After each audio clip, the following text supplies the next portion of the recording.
Welcome to the Frontline with FPM, where we talk about California politics, homeschool freedom, parental rights, and the family. I'm your host, Nathan Pierce, and thanks for joining us today. Let's jump right in and see what's going on here on the Frontline.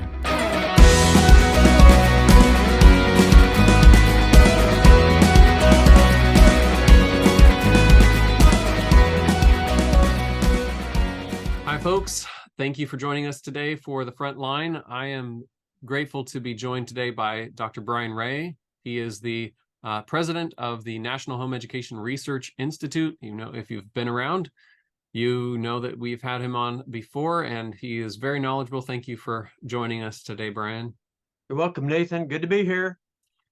I'm glad that you can join us today, specifically because there's just a lot of news stories fluttering around and crowding people's inboxes about homeschooling and abuse, and there's a lot of claims being made, just a range of stories from the Washington Post and others over the last couple of weeks. I mean, there've been things going on for a while, but particularly in the last couple of weeks there's been quite a few, and there's been sort of links between homeschooling and abuse, and one story alluded to this accusation that homeschoolers hide abuse, or homeschooling hides abuse. So I was hoping that you could speak to that issue. I know it's a horrendous thing to hear about abuse stories, and that's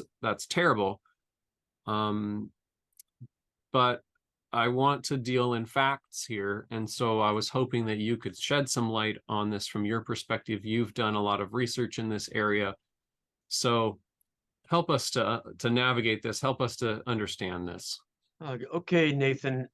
So first of all, like you said, it's, when any parent, whether it's a public school parent, a private school parent, or homeschool parent, harms their children, that's evil, and it should be prosecuted and punished. I mean, let's just get that on the table and take care of it. So let's just say that's it. That's the way it is. Yeah. Whether you come from a perspective of just a free nation or biblical perspective, it's bad. So that's bad. Now, this whole idea that somehow there is a nefarious connection between homeschooling and child abuse or neglect or child fatalities is without empirical support. And I'll have to explain that now, because the people who want to control homeschooling more think that if they could control homeschooling more, there would be less abuse and neglect and fatalities. They're going to jump, so they got to just stop and listen there for a minute or two or three or four with us. All right. Yeah. First of all, I'll just put a couple of bullet points out there that I'm going to go through and do my best to substantiate my claims with premises. There is no problem for policymakers or legislators to try to solve in connection with homeschooling. First point. Second, there's no body of research that finds a significant association between homeschooling and more abuse or neglect of children than other children being in other forms of schooling. So those are a couple of really important points. Now, let me go into the basis of what I'm saying here. We don't have a lot of studies, okay? So let's just get that on the table too. We don't have a lot of studies, but I'll give you just a few that we do have. So people can go to our website, and I'll give you a link that people can look at later if they want to. And I've laid this out for everybody to see, the whole world to see. Dr. Denise Shaquille and I published the only study of its kind about a year ago. And we got a representative sample of people from all across America, and we got into all the details of how many years they've been homeschooled, all kinds of forms of abuse and neglect they've experienced, how many years they've been, like I said, how many years they've been homeschooled, public school, private school. So we're able to demographically control for all these factors. And I'll try to simplify the study, okay? So it's really not complicated. When you statistically control for the demographic background of all these people, all these Americans,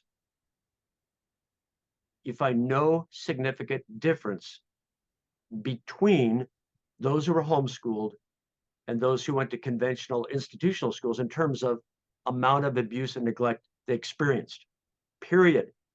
Okay, we can flesh that out in a minute. I want to make the main points, because if I get too Yeah. detailed, I lose people. Second point, for the not significantly more abuse and neglect of those who were homeschooled, the abuse and neglect was happening outside of the home by non-family members. So that's really important. So those are the two main points. Now, a little more detail on that. So what do we mean by controlling demographic factors when we statistically kind of like try to make everybody the same, except for whether they were homeschooled or institutionally schooled? Like, you take into account how many years in foster care, income level, Right. parent education level, ethnicity and race, all those things. If you statistically make that the same, no difference. So, the people who are big advocates of public schooling or controlling homeschool more, they didn't really like our findings. And the people who are advocates of homeschooling who wanted homeschoolers to look better, they didn't like our findings. But for now, that one study of its kind with a representative sample, no difference.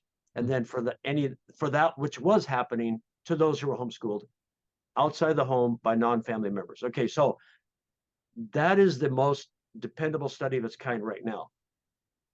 There's a little bit more. Dr. Angela Dills came out with a study about the same time that Dr. Shaquille and I did. Now, her study was a little harder, I would say, for most people to understand, but essentially she was looking at as state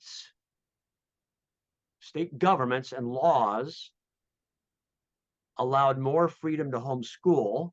She called it relax the controls on homeschooling. Okay. There was no clear evidence of an increase in reported incidents of abuse or other harm. So in other words, she did not find a connection between giving people more freedom in their homeschooling and the laws and more harm to children. Okay, that's pretty significant, That's the overall finding that she had. Very carefully done, very statistically sophisticated researcher, Dr. Dills. Now, there's not a lot more I can give you in terms of, the solid sound, kind of things like this, but I'll give you just a little bit more. And then we're going to talk about some research that people like to use to try to paint this negative picture related to homeschooling. Okay, so here was just a comment that I thought was fascinating. Dr. Bob Moranto pointed out a couple of years ago, when we had more and more people quote homeschooling or school at home, he said, with all this increase with the school lockdowns, he said, now I never went and checked his statement, but he said abuse rates of children actually declined as the homeschooling rate rose. I thought that was an incredible meta perspective that he made there. And I don't know that anybody else, made that perspective. So let me give you one more. And okay, I'm going to try to be as complimentary as possible. This was a study done by themselves by a group called the Coalition for Responsible Home Education, which is one of the groups that is the most vociferous about controlling homeschooling more. And even in their own data analysis of their own database, they found no significant difference in the rate of maltreatment between homeschool families and school families. So, that's kind of most of what we have right there. Now, Nathan, you want me to go into the kind of the anecdotal story kind of reports now? Yeah, that would be helpful, I think. Yeah, Because I that's think we what should do that. We hear so much of it Right. in our day-to-day listening or seeing in the news. Yes. So in that one, so some of the people who are saying, oh, hiding abuse and got to have more government control of home education, they will point to a study of, and again, all this is listed on the page in our website. these researchers studied torture victims, and that's horrible, evil children, torture victims. And they say, well, this percent of these case studies or stories, basically, not stories as in fiction, but stories as in actual stories, this percent were homeschooled. Well, a lot of people jump on that and say, see, it's a high percent.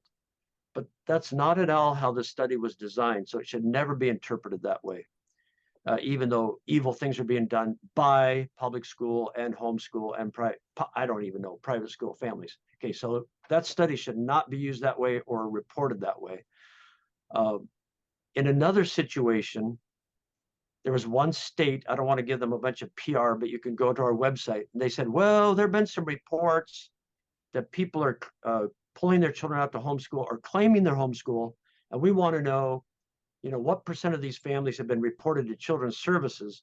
So they just picked, an X number of districts in their state. And then they said, this percent of people who pulled their children out had been at least reported to children's services. Well, that is not a study. Number one, they're not giving us any kind of representative sampling of anything. It's not representative. Two, they do a really bad job of explaining that a small portion of these reports ever were founded, or whatever the government calls, I forget what the term is, where you find that anything actually was wrong. And then on top of it, and this is something we'll talk about now, numerous of those reports were not even really followed up by the government system that already knew about it. So I'll stop there. And I think now that's an important thing to talk about. How's that? Yeah. So I appreciate you bringing that up, because some of these things that almost are portrayed as a study or as a set of data to look at and to consider as a proof of something are not always what they seem. Yes. And they're not always portrayed, I don't know, honestly, or clearly, maybe fully. Let's say fully. fully. Yeah. Okay. Yeah. Some people have good intentions, but they don't fully explain or they don't fully understand research. So How's that? So yeah, and so those of us who aren't in the world of research maybe look at that and automatically assume that we should rank this sort of information and conclusions Right. up at the same level as, say, something that is a legitimate study. That's a good point. That's a good way of putting it, Nathan. And it's sad, but we go so fast and we don't do it carefully. And I would say most Americans don't really understand how to critique evidence. They just don't know. And so we have to work at that. The same people who would say, well, Dr. Brian Ray, back in that study he did 15 years ago, he did not carefully get a perfect representative sample and statistically control for all the variables. Okay, the same people who say that should say the same thing about these studies, that there's only so much we can say. All studies have limitations. Okay, all studies have limitations. And at this point, there is no study with any kind of careful controls that says there is more abuse or neglect or more hiding of abuse and neglect in either school setting. Let's just be fair to everybody, okay? So, that's really important for people to keep in mind. But something we have to go to now, Nathan, unless you want to camp on that for a minute. Some people will say, well, we're not saying there's more abuse, more neglect, more fatalities in homeschooling, but what we're saying is, however, there's something about homeschooling that lets people hide it more. Now, should we deal with that? That's important to talk about. Yeah, explain that. Yeah. Let's talk about that. This becomes both.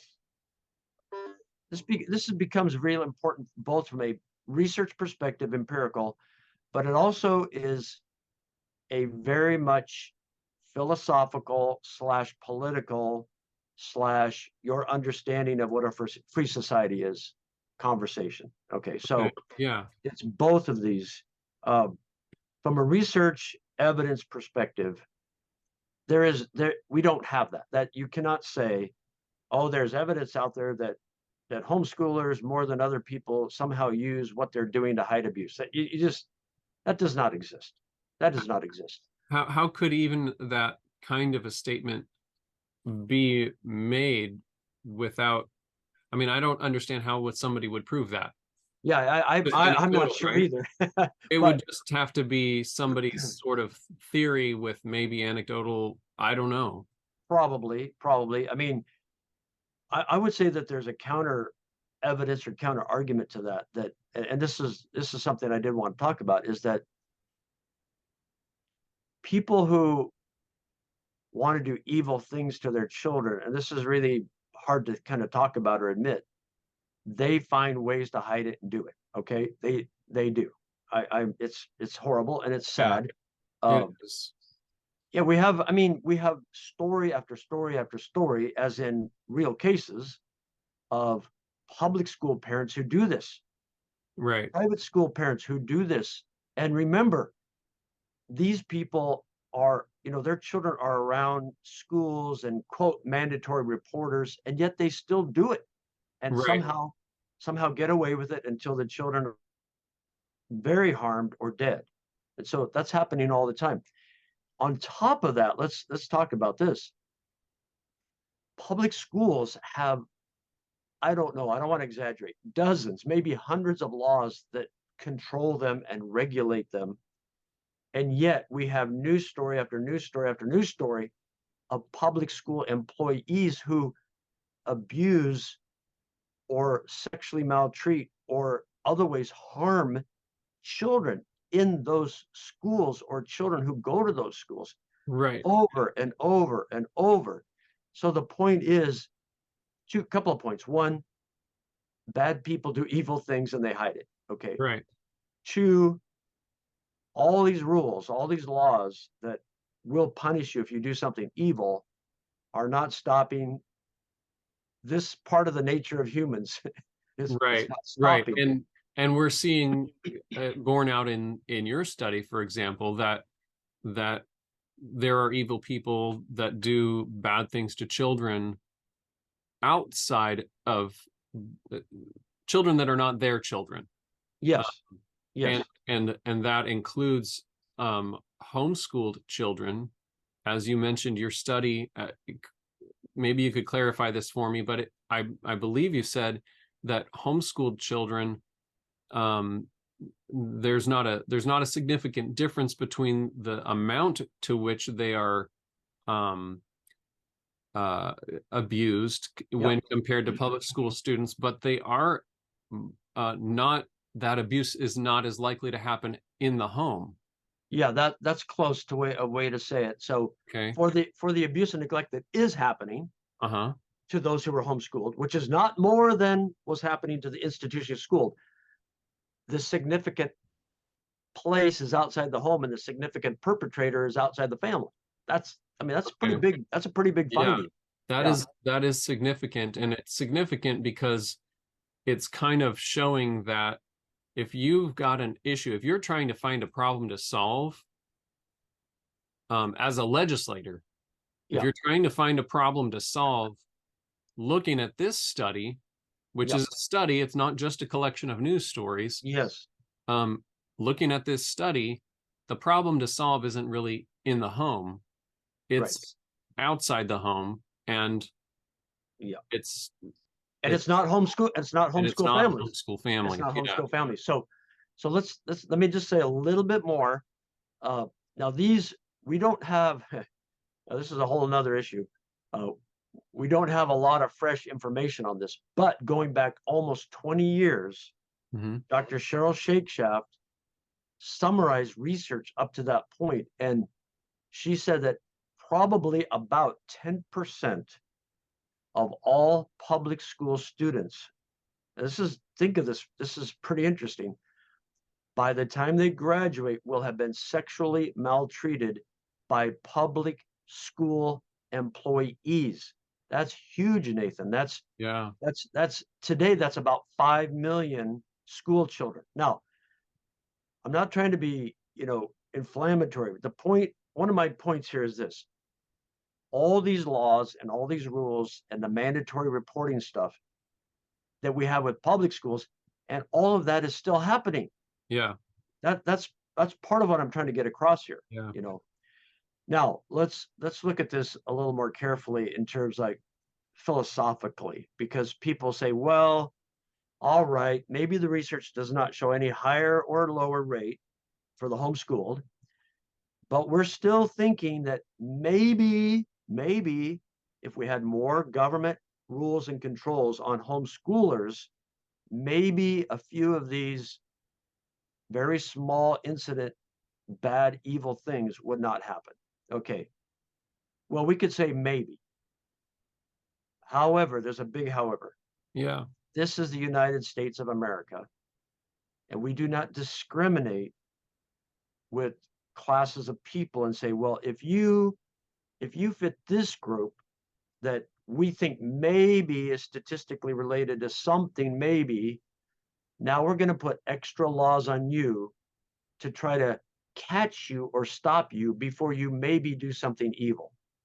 Okay, that was very wordy, but people get the point. Like, Yeah. okay, what if in statistics we found that people with a certain skin color or a certain hair type were more associated with a certain kind of crime? We would absolutely not, and we should not say, well, let's randomly search their cars more often, or Right. randomly go into their home more often. There's no way we don't believe in that. We do not believe in that. Right. Now I'm going to say something that's like, hope nobody quotes this out of context, because if people who are arguing for more government control of homeschoolers up front, a priori, if they really wanted to be equal and fair and equitable, they'd have to say, okay, we're not going to discriminate, but what we'll do is now anybody who has a school-age child, we will do random home visits during the 2-week winter holiday, Right. and we will do 3 random home visits during the 3-month summer vacation of all families with school-age children. We don't care if you're the governor of the state, a legislator, a millionaire, a poor person, a brown, white, black-skinned person. Now, I'm not promoting that at all, but Right. that's about the only way I can think of that you're going to do this without discriminating against people. And I am opposed to that because I believe in the principles of American history, Right. and biblical principles of freedom and responsibility. Yeah. And I think if you look at the studies that have been done, or you're alluding, let's just look at the public schools. You mentioned all these extra laws that have been placed on the public schools, and there is still a problem there, right? I mean, that's what we're seeing in your study from last year with that came out, and I think that shows that adding all these extra regulations in hopes of curbing this issue isn't helping, or at least not in that situation. I mean, maybe it would be worse, but it's hard to know. Well, there are a lot of unintended consequences. I mean, you think about this. First of all, to discriminate against one group because of a school choice, Yeah, it's really against American history. you're right. And a You're free right. nation. I mean, another thing is that now all of a sudden you're starting to put more barriers to a choice to private education. And usually, and I'm not of this kind of social science way of thinking that thinks this way, so I can't even express it very well. But when you put up more barriers, you make it harder for the very people that some of you say you're trying to promote. And those are people of, more fragile communities or disenfranchised or whatever you want to call it. You start putting more barriers, you give them less choice. That's just reality. Right. And I forgot, Nathan, I left out one study. Back in, I think it was 2018, and this is relevant here. Let me put my glasses on for a moment. Yeah, 2018, I took the database of a group that really, really, really wants to control homeschooling more, their own database, and I found no correlation That's no association between the amount of government control on homeschooling and the amount of abuse or neglect with the children. So we at this point we don't even have any kind of association or correlation. When you have no correlation, it's really, really, really unlikely there's a cause and effect relationship. Right, right. Which goes exactly against what some of the claims being made Yeah, in some articles that have right. come out recently are saying. So we have to be careful when we hear stuff in the news and people make claims that homeschooling is hiding abuse or homeschooling is leading to abuse. Yep, yep. How do we think about that? We need to think Right. about realizing that we can't just trust every news story we hear. Yes, that's that's a really important point. There's one more thing. I keep thinking of one more thing, Nathan. Sure. Uh, I wish somebody who kind of has a researchy bent would take all of the either real cases or alleged cases of people who are homeschooling doing evil things to their children and then list for us in another column, was Children's Services Agency ever contacted Yeah. before or after the child was or was allegedly being homeschooled? And did the Children's Services Agency follow up or do anything about it? Because now this is just my remembrance. This is not, don't quote this, but my remembrance is in the majority of those cases, situations, the government children's services or protection services was contacted before things got bad or worse. Right. And so some people argue that this is really not so much a story about school sector. This is a story about parents who do bad things and the system that's already in place not working. Right. Because there are laws on the books about abusing children, whether it's Many. whether it's a parent doing it or someone else doing it, there are laws on the books and there is a system in place for addressing that. Yeah. And like you're saying, a number of these stories, the majority of them probably, that system has been contacted Yeah. to take some action. And I know that in California, social services is very overwhelmed, and there's a lot of different ideas on how to address that problem, Yeah. because it's a known issue. Yes. And so it's definitely something that needs to be addressed. And when we look at these abuse cases, they are a social services issue from the perspective of who's supposed to deal with this and how is it supposed to be dealt with. And if somebody is contacting social services, that's the appropriate avenue for that. Yeah. And they're the ones that are supposed to be enforcing all of these laws that are on the books already. Adding a bunch more to target specific groups of people is not going to fix that problem. Okay. So, yeah. Okay. Well, thank you so much. I really appreciate you explaining all of these things. And I'm glad that we can say with confidence that that these sort of stories that are out there, we don't have to buy into this this concept that that homeschooling is bad because this is what it leads to. Right. Yeah. We don't want to fall prey to emotional appeals and discriminatory practices. We don't want to fall prey to that. May I send you that link to our page that summarizes these studies? Absolutely. And definitely check out Dr. Ray's website, because there is a wealth of information there. Also consider supporting NHERI, because NHERI, the National Home Education Research Institute, does a tremendous amount of research on homeschooling and helps people around the world to understand how homeschool students are doing, and it really has an impact on the homeschool community as well as the rest of society. So definitely check that out. Thank you, Nathan. Bye. Thank you so much, Brian. Talk to you soon. Thanks for joining us for this episode of The Frontline with FPM. For more information about the topics we discuss here, check out Family Protection Ministries at fpmca.org and subscribe to our channel.